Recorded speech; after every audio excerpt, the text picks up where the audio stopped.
Բարև ձեզ, ձեզ ենք ներկայացնում պետպատվերի ֆինանսավորմամբ մասնավոր դեղատների կողմից դեղամիջոցի տրամադրման կարգը։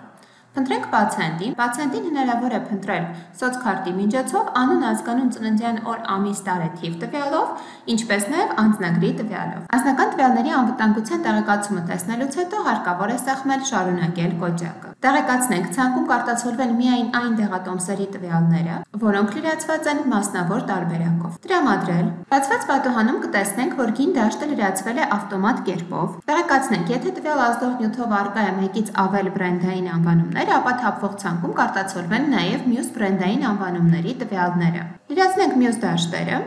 ՀԴՄ-ի համար, կտրոնի համար, նշումներ բժշկի համար, եթե առկա են նշումներ, տվյալ դաշտը ազատ լրացման դաշտը, հնարավոր է լրացնել նշումները,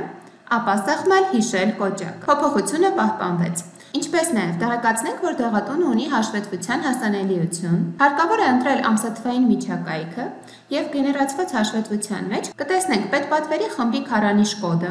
պետպատվերի խմբի անվանում, պետպատվերի խմբի կոդի սլաքի վրա սեղմելով կտեսնենք արդեն իսկ 7-ից ծառայության կոդը և անվանումը։ Կատարված աշխատանք դաշտում կտեսնենք ծառայության արժեք։ Տվյալը հնարավոր է արտահանել Excel տարբերակով։ Շնորհակալություն։